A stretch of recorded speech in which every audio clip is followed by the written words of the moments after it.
tu vois. Reportage. TVRGV. Bonjour à toutes et tous, je suis très heureux de vous retrouver une nouvelle fois pour la deuxième partie de ce troisième épisode de la saga Citroën.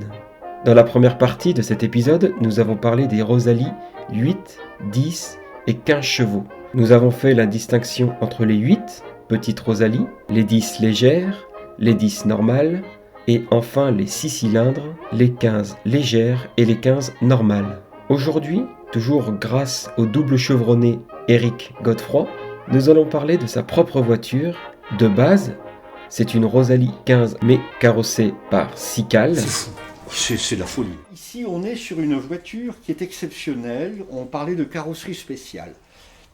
Citroën a toujours été contre, en général, les carrosseries faites artisanalement, parce qu'elles n'avaient pas la fiabilité de l'entreprise Citroën, qui était un industriel. Donc, il était contre d'autres types de carrossiers qui ont exercé dans les mêmes années pour d'autres véhicules, qui peuvent être de l'âge ou ailleurs.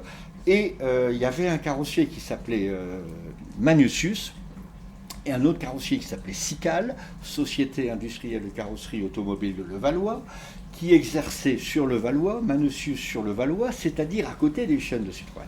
Le problème, c'est que dès qu'on va arriver en carrosserie spéciale, on revient à l'époque de la B10, à l'époque de la 5HP, carrosserie, le châssis Citroën, le moteur, carrosserie tôle et bois.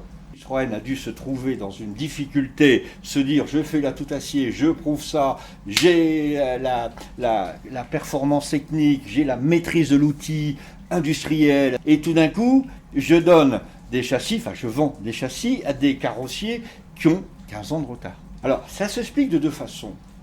D'une part, on a tellement varié les menus des Rosalie qu'elles ont une très belle notoriété, parce que c'est des voitures qui sont, pour l'époque, assez performantes et très très solides, et il fallait donner une gamme de luxe qui était déjà dans la gamme Citroën.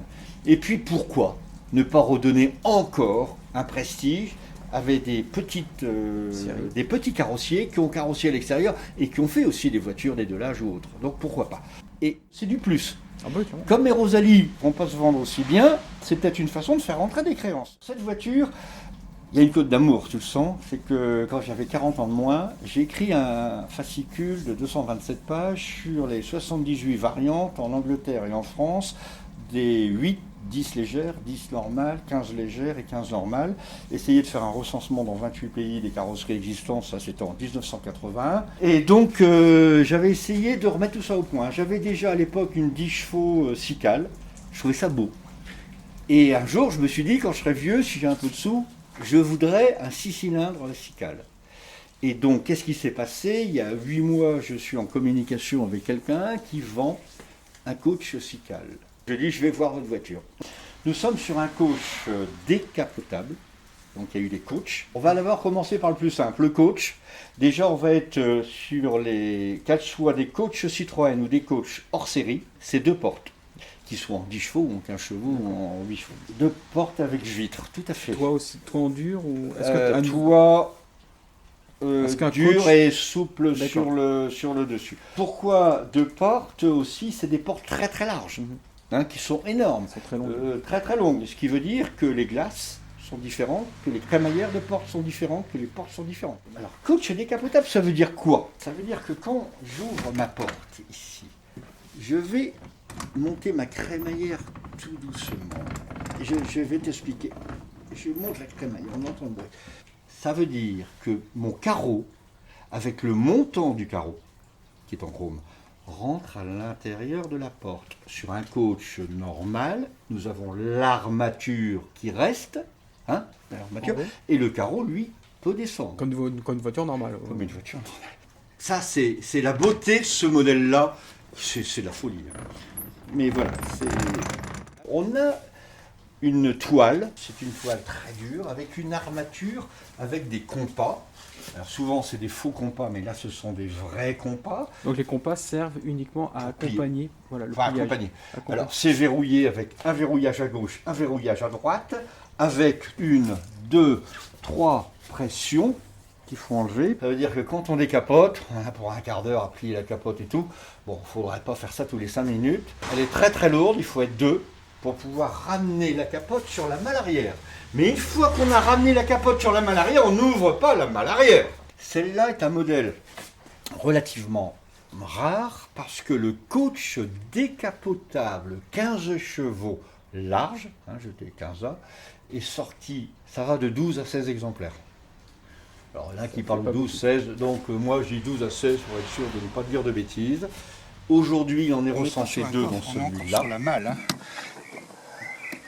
Le coffre on l'aura avec la traction. Alors donc ça demande quand même, on ouvre les 2 serrures, on lève. Et voilà. Alors on voit ces carrosseries tôle et bois, donc tout le support bien sûr est en bois, hein, d'accord.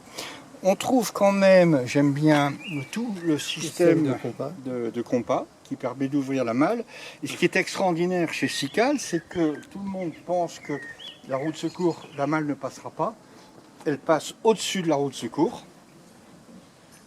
On ne vaut mieux pas reculer avec la malle ouverte.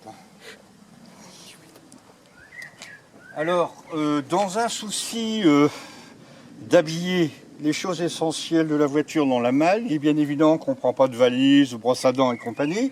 On a donc des caisses, bon c'est horrible ce qu'il y a à l'intérieur, mais ça me dépanne. Et donc la société industrielle de carrosserie automobile de Levallois-Perret. Alors, ici, ce sont des caisses qui ont été refaites, qui n'existaient peut-être pas forcément. On a encore l'emblème du moteur flottant avec le signe. Et on a quelque chose d'extraordinaire qui est vraiment... Là, c'est passionné de Citroën. La SNCF est en train de parler. Et on va avoir... On va avoir ici donc l'emblème de la mascotte du radiateur qui est un accessoire. La Rosalie n'a pas été livrée d'usine avec cette mascotte. Et donc c'est M. Bauer, B-A-U-E-R, à Paris, qui avait 2 concessions et qui a fait fabriquer ce type de mascotte accessoire. Et au musée Citroën, on voit des Rosalie avec ce type de mascotte qui représente le moteur flottant. Le moteur flottant, c'est pour moi une idée extraordinaire. C'est souplesse, presque lenteur, souplesse, distinction, classe, rien ne m'émeut, je roule sur la vague, bref, je reste imperturbable. Et je trouve que ça, c'est encore une idée de Pierre Louis, l'illustrateur d'André Citroën. Citroën s'est appuyé que sur des hommes de talent, qu'ils soient mécanos comme André Lefebvre, qu'il soit le styliste Bertoni, qui a travaillé pour la Rosalie aussi, et bien sûr la traction et la B6, que ce soit le publicitaire Pierre Louis, il a pris les meilleurs. Et pour finir, il a pris pour illuminer la Tour Eiffel ce que Renault avait refusé, Monsieur Jacopozzi, qui est un Italien, le champion et le roi de l'illumination, et de 1925 et demi à 1936-35 à la bord d'André Citroën. Pendant 10 ans, la Tour Eiffel a été illuminée au nom d'André Citroën. Alors les gens un peu publicitaires disaient que Charles Lindbergh en 27 s'est guidé à Paris grâce à Citroën, dont la Tour Eiffel a été... Au mois de juin, il n'y avait pas de brouillard, je veux bien. Mais bon, c'est une belle anecdote. C'est vrai que Charles Lindbergh a vu la Tour Eiffel avant d'atterrir avec son avion en 27. Et c'est quand même quelque chose d'extraordinaire. Que la Tour Eiffel l'ait guidé aux usines qui étaient à côté, bon, ça fait partie de l'anecdote. Voilà quelque chose de joli. Alors je voulais vous faire voir quelque chose que... On parlait d'élégance automobile à l'époque. Et l'élégance automobile était jusqu'aux habillages des mascottes de radiateurs. Ça a été très à la mode dans les années 1910, 1915, jusqu'à la guerre de 1939. Et là, je vais vous présenter une femme qui est magnifique. C'est la danseuse nue. On est typique des années 30. Alors, elle symbolise à la fois, pour moi, dans l'art, la finesse, la beauté, peut-être la vitesse, le plongeon, la vitesse, l'aérodynamisme peut-être aussi. Et je trouve que c'est quelque chose qui est... voilà. Elle a plein de nez, elle a plein de vent dans les yeux, elle ferme les yeux. Et voilà un peu un bel emblème aussi. Alors, il est bien évident qu'il vaut mieux avoir un 6 cylindres ou un 8 cylindres, ou un très très gros 4 cylindres avec un gros capot. Sinon la mascotte ferait un petit peu dépareillée par rapport au très bel objet. Donc ça on est typique dans les années 30. Voilà, donc la collection, ce n'est pas que collectionner, c'est essayer de trouver, à mon avis, des petites choses qui sont un plus. Le capot, c'est un monstre. On va le montrer. C'est phénoménal. Donc là, on va avoir la vue d'un 6 cylindres latéral. On a déjà allumage par bobine, on a un Delco, on a nos 6 bougies. On a une place pour bricoler par rapport aux voitures de maintenant. On a donc une dynamo. On a donc ici, comme sur la B14, la jauge d'huile qui est ici. On a le démarreur. On a une direction qui est pratiquement celle de la B14 et de la C4. C'est loin d'être très très performant comme la traction. La traction a succédé à la Rosalie, c'est un fait. Mais la fabrication de la Rosalie ne s'est pas arrêtée pour autant. Eric nous explique cela plus en détail. Citroën sont aperçus encore que nous sommes dans une période d'avant-guerre et qu'avant-guerre, les gens n'évoluent pas aussi vite que maintenant. Et que de partir d'une caisse carrée qui est ici, d'une Rosalie ou d'une B14 ou d'une C4, arriver dans une voiture qui n'a plus rien à voir avec le concept automobile de l'époque. Ça n'a plus rien à voir. Il y a des gens qui étaient récalcitrants. Qu'est-ce qu'a fait Citroën?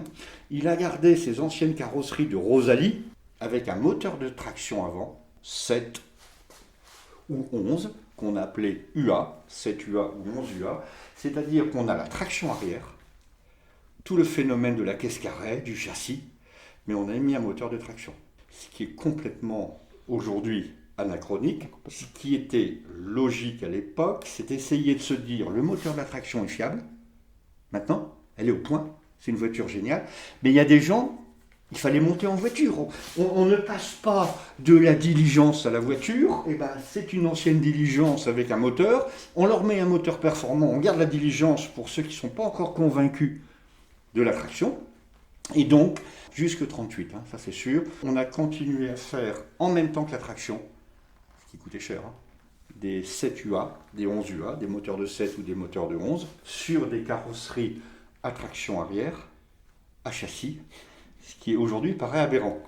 Complètement.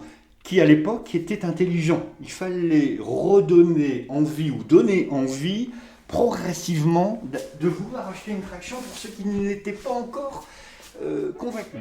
Nous voilà rendus à la fin de la deuxième partie de cet épisode consacré à la Rosalie. J'espère qu'il vous a plu.